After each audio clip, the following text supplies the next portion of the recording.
Good morning, guys. Stephen here on Thursday, the 8th of January, the day after Manchester City's disappointing 1-1 draw. I feel like I've said that a lot of times recently, actually. I have, yeah. The day after City's disappointing draw. It should be my catchphrase, really, shouldn't it? Last night, Brighton 1-1. Before that, Chelsea 1-0. Before that, Sunderland 0-0. At least we're not losing, eh? Yeah, anyway, we're here to dive through that in a little bit more detail. Typically, I feel like I've got the flu today. Oh, Jesus Christ, honestly. Emotional burnout, fatigue burnout, and I'm feeling a bit run down as always. Give the video a like if you don't mind help supporting the channel. It does mean the world to me. I'll still be here, still creating these videos. Even if we're in the conference, I'll be here doing that. So if you want to help support City, a City fan, a lifelong City fan, and make these videos, and be hopefully a nice little accompaniment to your commute or your trip to work or whatever you do. Yeah, I'll be here in your ears chatting away all things football. So give the video a like, subscribe to the channel. This is 5 things that we learned from that game, and of course I went into it in more detail in the match reaction last night. Let's just dive into it. The first thing I want to talk about is the obvious thing. We lack killers in front of goal. It was a point I talked about last night in the match reaction. What immediately struck me is if you go back to the treble side and do a very simple flow chart of goal scoring, you realise where this Manchester City side is going wrong. Now, let me just try and find Man City 22-23 player stats. There we go. This will show you exactly where City are right now in terms of goals and all that kind of stuff. So I'm over here on Stat City's website. So in 2023, here we go. I'll get this off screen for you right now. In the treble season, Haaland scored 52, Alvarez scored 17, Foden scored 15, Mahrez scored 15, Gundogan scored 11, De Bruyne scored 10, Bernardo 7, Grealish 5, Rodri 4. Rodri hadn't really unlocked his goal scoring yet, but as you see, we scored an awful lot of goals. An awful lot of goals. You had multiple players there over 10 goals. You had 6 players scoring over 10 goals. How many do you think will score over 10 goals? Haaland scored 52 as well for what it's worth. Haaland, way more brutal. How many do you think will score over 10 goals this season? I mean, can we do the same for... Should we switch it to this season? I don't know how you do that. I don't really know how many would be, but what it used to be, right? If you were Haaland, if Haaland didn't score in the treble season, Alvarez would score off the bench. He would do, because Alvarez was a monster. If he didn't, Mahrez would probably score out wide. Foden was a reliable goal scorer for that side, and still is. And I think Foden scores more when the team around him's clicking as well. If he didn't, De Bruyne would come up with something. If he didn't score, Bernardo Silva in a big moment against Real Madrid would come up with something. If he didn't score, it looked like Gundogan would score. Rodri hadn't even unlocked his goal scoring yet. He started to score the season after that. He still scored the goal to won us the treble anyway, because he was an elite player. The point I was making is there was killers everywhere. There's killers everywhere in this Manchester City side. If you do that same sort of flow chart right now, it doesn't look quite the same, does it? It just isn't quite the same at all, really. It's Haaland. After that, what is it? It's Phil Foden. I mean, I'll show you where we're at right now. This is this season's. You're on Haaland with 25 already. Foden with 10. Shirky with 5. Reinders with 4. Doku with 3. I would expect Foden to reach 10 goals. Foden's around 15 goals to 20 goals this season. Shirky might get 10. Reinders might. No one else is getting close to it. Doku, I wouldn't trust Doku, Semenyo and Oscar Bob to get 10 goals total between them. No one else is getting close to that. It's a massive drop-off in front of goal. Marmoush absolutely has that. Marmoush has that ability in front of goal, but he doesn't really play. Which brings me back to the image of this talking point. Semenyo. I want a scenario where you've got killers playing regularly. If Haaland doesn't score, Semenyo will score. If he doesn't score, Marmoush will score. If he doesn't score, then you look at Reinders and Phil Foden. Then you look at Shirky, people like that. I think there's always like primary players and secondary players. This is just something I've got a gut feeling about. And it's mainly psychological. I believe there are players who will take the lead and score goals. And I believe there are players who will score goals whenever are scoring goals when the confidence is up. I think a good example of that was... when you looked at Sterling in the false nine season, where Sterling had scored 30 goals the two prior seasons, then the second Aguero wasn't there, and we looked to Sterling to score the goals, those misses hit him harder. He got in his own head, and his finishing dipped big time. Wasn't a problem when you had Aguero there. I think the presence of certain players alleviates some of the pressure on certain players, and it makes them more likely to score. I think even Haaland would be scoring more goals if we had an Alvarez, or if Marmoush was playing and scoring more regularly. I think the issue we've got right now is we're leaning on one player to do everything. That is a lot of mental fatigue. That leaves them jaded, that leaves them overplayed, and that means you start to force the issue and you don't relax into your play. I think Manchester City are absolutely missing killers in front of goal, which puts too much pressure on Haaland, which then puts pressure on Foden, and after that you've got no one really you can rely on. Hence the pursuit of Semenyo, an incredibly accurate finisher. You know, he scored a wonder goal last night on his potential last ever appearance for Spurs in the 95th minute from 20 yards to win the game for him. Semenyo is a killer in front of goal. We need players who are comfortable scoring goals. That sounds so stupid and so basic, but it's such a fundamental part of who Manchester City were. Like, you knew Mahrez would score if he played regularly. You knew Alvarez would. You knew Gundogan would score. De Bruyne would score. You knew all these players would score goals. Go back earlier than that. You knew Sane would score. You knew Sterling would score. You knew Gabriel Jesus. He was a regular goal scorer, even if he wasn't Aguero. But that rotation, those goal scorers, it was absolutely critical. You knew Yaya would score. We had 1 point Balotelli, Dzeko supporting Aguero too. You knew they would score. Even like Milner was a regular goal scorer when he played out wide for Manchester City. There's certain like players that you could trust to score goals, and I think we lack that right now. You can't be a great side if you can't have regular goal scorers. And I think Manchester City have got some really talented players, but we lack great goal scorers. Thank you so much to the wonderful MCFC 5225 there with a super chat. He says, they say, could be he or she, in my opinion, our most balanced midfield and attack would be Nico, Rodri, Shirky, Semenyo, Doku, Haaland. Marmoush coming back will be huge too to get competition for Haaland. Do you think Gay happens? I hope Gay happens, mate. I don't know if Gay. I don't know yet. I think there's a decent chance. We haven't had any suggestions that Gay is interested in Manchester City. We've seen a bit of noise by it, but it's gone quiet for a day and a half now, which doesn't sound a lot, but I feel this should be I don't know. I thought there might be a bit of noise. I wouldn't be surprised if Gay will use the rest of the month to see what the interest is, because he could get an awful lot of money if he waits until the summer to get that big. A big payday, so to speak, We will see. We'll see on that front. You've left Foden out there. I think it's a bold move. I think Foden at his very best is really good at knitting the attack together. But, yeah, I mean, Nico alongside Rodri I'd like to see, but I'm fine with Shirky and Foden sharing responsibilities. Likewise, Semenyo, Doku and Haaland. I wouldn't be against occasionally Semenyo playing in the Doku role as well. I think that's an alternative, because you've got a more threatening goal scorer out wide there, which leaves Foden and Shirky both on the pitch too. We'll see, mate. I think the point is options, isn't it? Thank you very much for your super chat, my friend. And away from like the killers in front of goal, the next point I want to talk about is we like bastards too. I'm sorry. I look at this Manchester City side and I don't see knobheads. And I mean, every team, every great side has a healthy number of dickheads who will push you around, who will wag a finger in your face and fear absolutely no one. I think a lot of that is, inbuilt arrogance gained from being the best player on the pitch. But you look at that treble side yet again. De Bruyne would push you around. He didn't give a shit. You'd have, absolute warriors. Years gone by, even Aguero had a bit of needle to him. Look at Fernandinho. Look at Zabaleta. Look at people like that. I think you need to have, a certain mentality of people who will not get pushed around. Even Pete Bernardo Silva was a wind-up merchant. Look at Grealish pissing off Atletico Madrid.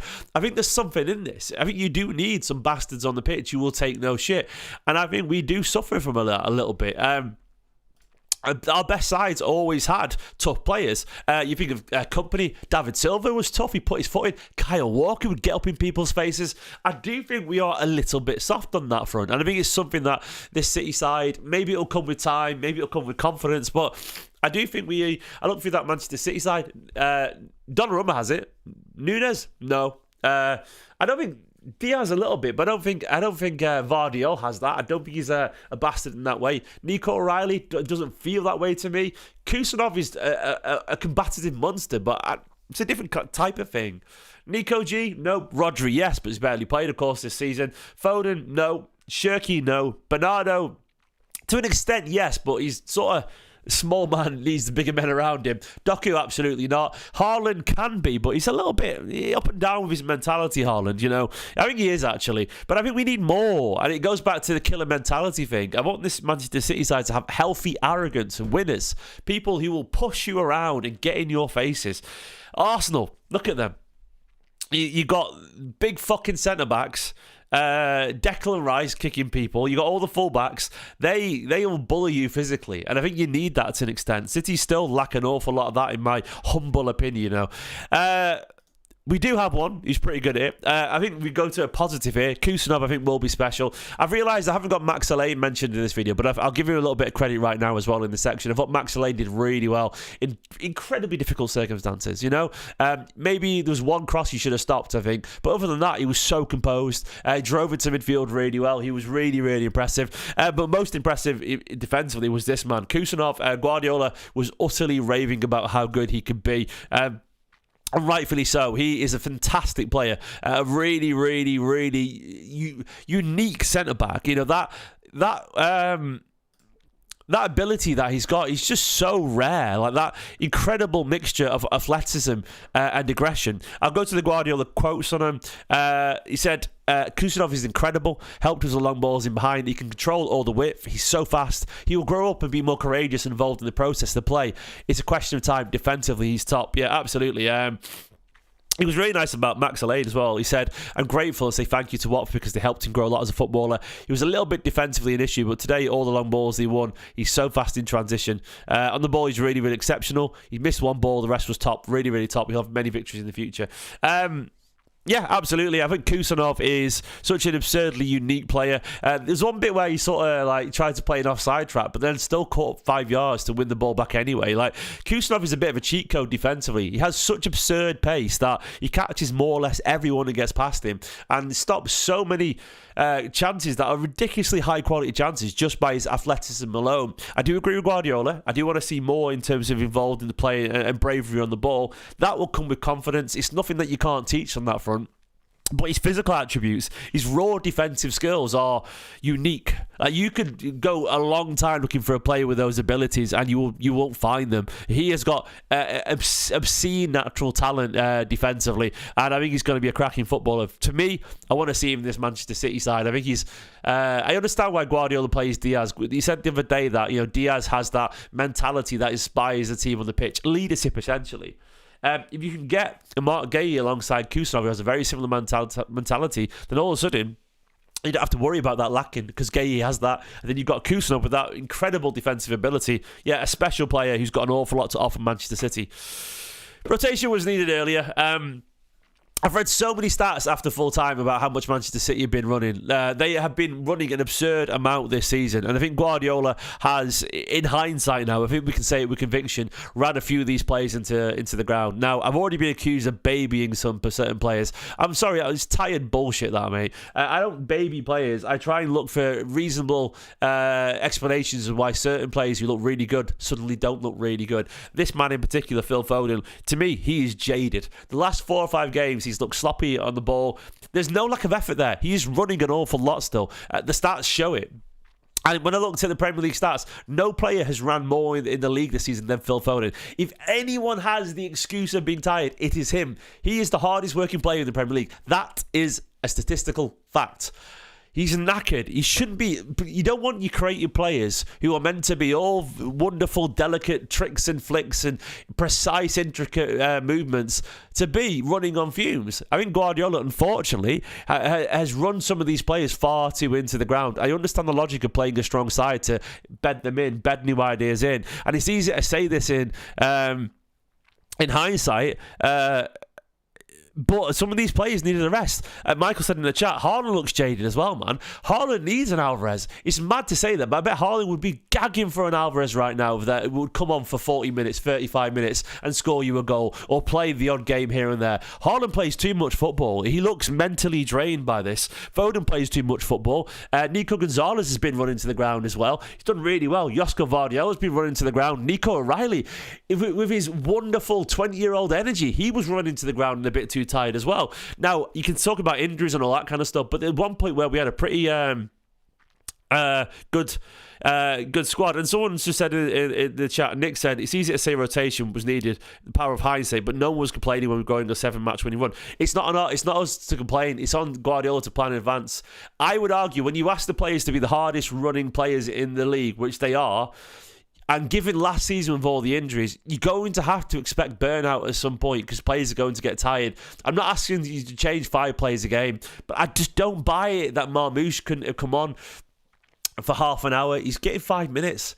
Marmoush could have come on for half an hour or started one game in that sort of outside right or left, then drifting inside role that he had last season, just to alleviate some of the pressure at home. I don't buy it that Aït-Nouri couldn't have got a start against someone at home in the league. I don't buy it. I don't buy that Khusanov couldn't have got more minutes. I just don't feel, Rico Lewis couldn't have played a little bit more every now and then. I think we are running players into the ground, and we don't need to change 5 per game. Just give them one weekend off here and there. You can do that. You can do that.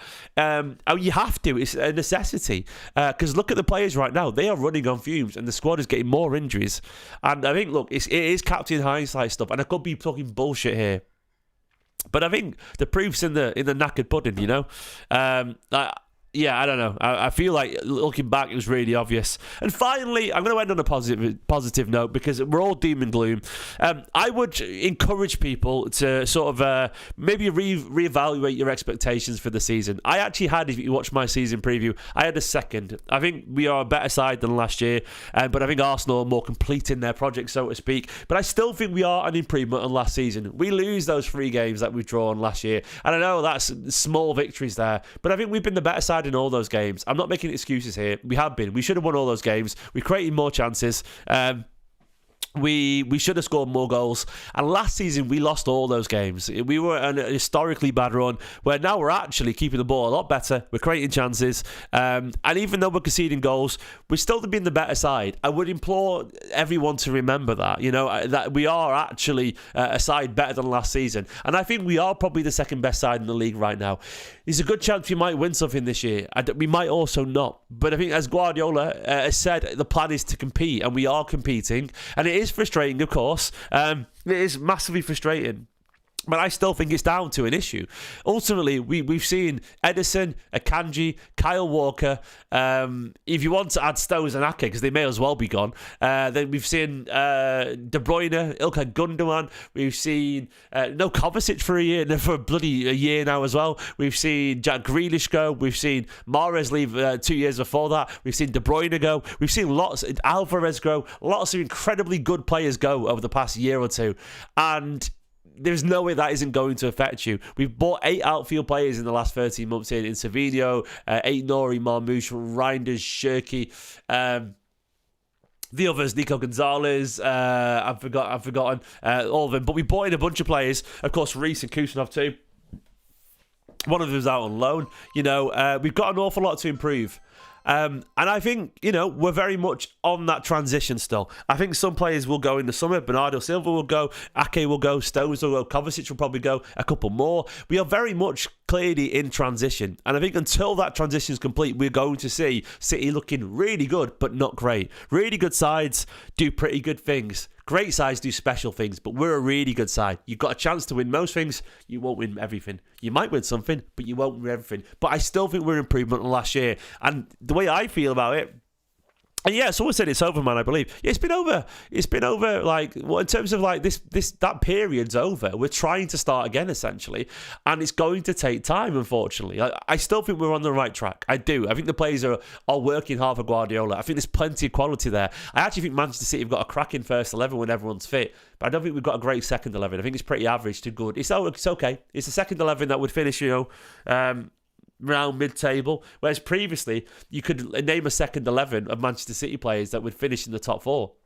And that's the difference. That's the difference right now. We need to up that quality. I can imagine a scenario where you get Semenyo in, Mark Gay in, you bring in an Elliot Anderson type, someone like that. You get in a senior right back, say, for example, Livramento. The quality just shoots up massively. All of a sudden, you've got those 4 all start on the bench. Those 4 players I've just said, just for argument's sake. You bring them, you bring Aït-Nouri back, you get Marmoush back, you get and Diaz and Vardiel back based off the other day, and all of a sudden this squad massively changes. It feels a lot more complete. You've got quality options to rotate, and I think Pep needs to be able to rotate these players. He should have rotated more, in my opinion, but if he's not, it's because he doesn't trust the quality of those players. But I think we are still an improvement on last season. It feels very doom and gloomy right now. I would implore people to maybe reevaluate their expectations. I think we're a good side, clearly. I think we're probably like the second best side in England, which is not really a bad thing. We're so used to being the first best side, and it's probably going to hurt because it's Arsenal that are going to win the league. But they've been working towards it for years now, and City, unfortunately, have had to change too much, We will see. Where we are. I think we're on the right direction. Maybe I'm wrong.